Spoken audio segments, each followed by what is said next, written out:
Hello everyone, welcome back to my channel. In this video, we're going to do something a little bit different. I'm going to talk about my experience upon reading the book 1 Minute Manager, which was written by Ken Blanchard and also from Ken Blanchard together with Spencer Johnson back in 1982. And just to give you a little bit of a background, I came about this book as my boss told me that this book was very, very inspirational to him. And he says also it's his reference regarding how he manages teams. Given that I'm very interested in the topic of leadership, I decided just to read the book, and also I find it very insightful. It was a very nice book, and so I'd like to basically to share my experience with you. Um, Very quickly, just to give you a few impressions now on primarily in the beginning. The beginning of the book basically, I would say, in one word, I would say it's very uplifting. Because as I went through those first few pages, the I would say the main protagonist is a little bit in awe of how 1 Minute Manager manages his team. I could not help but have a smile on my face as I went through most of the book. And as the main protagonist then meets the people that are managed by the 1 Minute Manager, you get the feeling that those interactions, as he goes from one person then to the next and to the next, you somehow get the feeling that those interactions seem to be previously agreed on among these people, because basically all of them provide very, very consistent feedback on every aspect that makes the 1 minute management so effective, basically. And basically, I would say, despite all the people that are supervised by the actual 1 minute manager, basically, despite all the people provide the same insights into that management approach, I think, looking back, it is basically the later interaction between the main protagonist and the actual 1 minute manager himself rather, that in my view brings the most value to the reader. Um, I would say over that interaction, the examples he provides clearly demonstrate how managers can effectively bring that performance and the best performance possible out of each team member. And in particular, I would say not only by praising them early on, all right, the so-called 1 minute praises, as it is named in the book. These 1 minute praises are given when employees or the people who are working under the supervision of the manager, when they are performing well, but not yet at their best. And these 1 minute praises are very good to motivate those people to perform better and better over time until they do their jobs in the best possible way, to the best of their ability. And if they cannot do their job properly, the manager and the staff should review the goals that were set from by the time from the outset, since the person joined the firm. And these are called the 1 minute goals, by the way, that were previously set to ensure that they know what is expected of them. All right. And then, once again, praise should be given as they begin to improve their performance. All right. And this is also important, and it's very, very emphasized across the book. But by contrast, if people get punished when they do something wrong, and they are only praised when they do something right. The book says that most of the people will only get punished, and they will never get a single praise, because it's a double standard. If you do something wrong, you will be punished, but you will all get praise if you do everything right. So in most cases, it's very difficult to get every single thing right, and so if this double standard exists, most managers will never give a proper praise to their own employees. And so the book emphasizes that it's important to give a praise even when only something goes right, and emphasize that point. And when something goes wrong, all right, you also the book says punishment. I would not say give a punishment, but gives a warning that, all right, this went wrong actually. And as I was saying, when poor performance or behavior occurs, the manager should also says or let the person know about that particular situation or mistake, and must also let the employee knows yes, let the employee know how he felt about it, which is called 1 minute, basically 1 minute reprimand. And this also, of course, instead of this should be done instead of letting mistakes accumulate over a given period of time.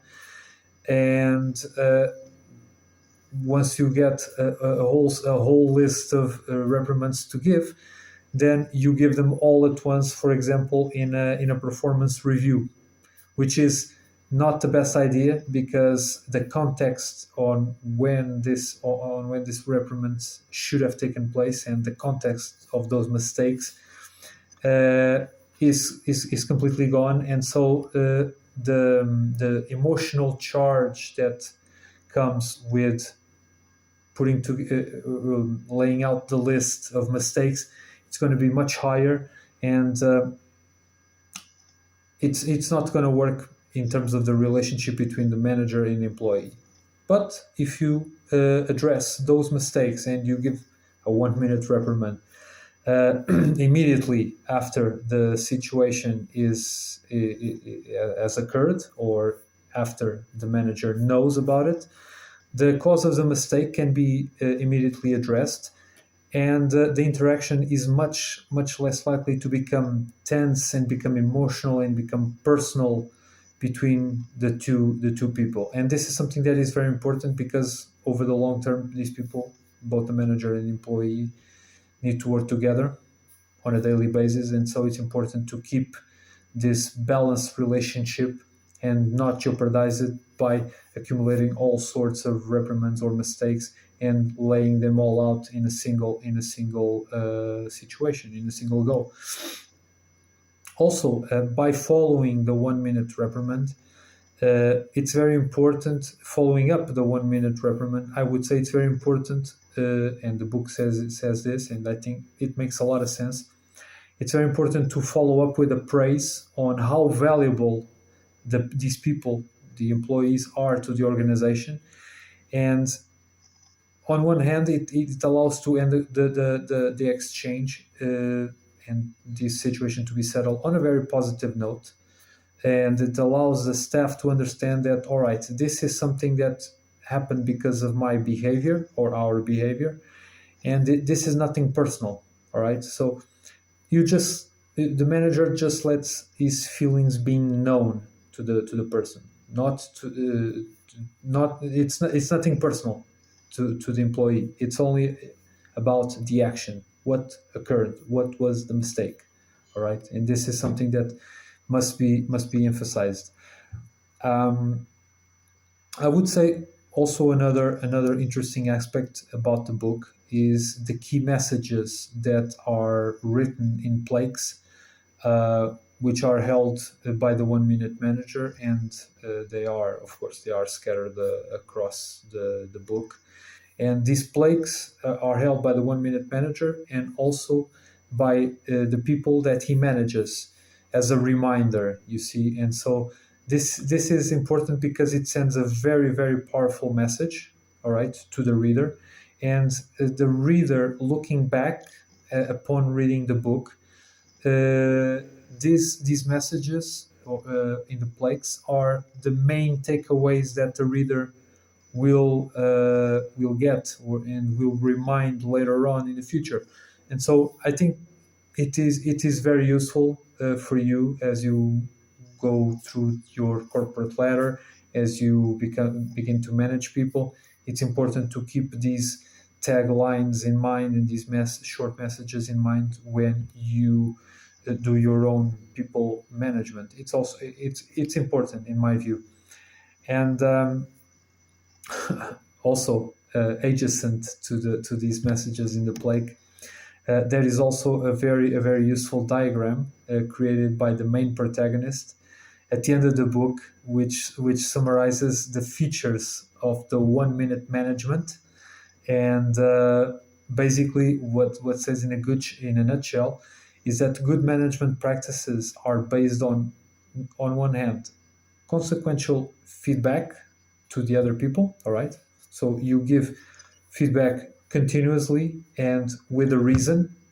All right, it's after something happened that justifies that feedback.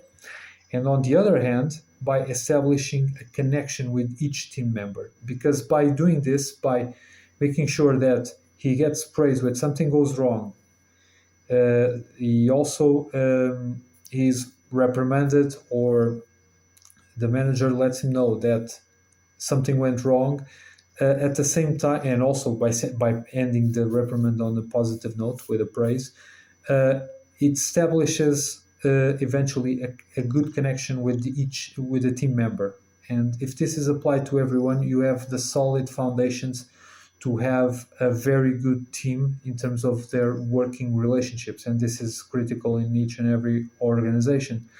So I would say overall, the book combines a set of very relaxed interactions with some real nuggets of knowledge, I would say, and I think that makes for a very easy read in short blocks of time. I think you can do basically what I did, and the takeaways will be there for you to get. I read it through in my commutes back and forth between home and work, and so you can do that as well. Because it's a very light read. It does not. It does not lead you to think very deeply and very thoroughly about very complex topics. So it's lighthearted, and it's very good for you to get some knowledge on your way to work, and yeah, to keep you learning in during these short periods of time, because it's a very short read, and it's very focused on what is there to be learned. And I would say, and this is something of a something uncommon, I would say, among many books, is that it's basically completely devoid of boring segments. And so I truly recommend it, and I would suggest anyone to try this approach in his or her daily life, which is, I think it's going to get some pretty positive surprises once he or she applies some of these methods and approaches with the people that he knows or she knows. And yeah, in a work context, in a family context, in also in a relaxed scene with friends. I think it's something very positive to learn. So basically, that's it.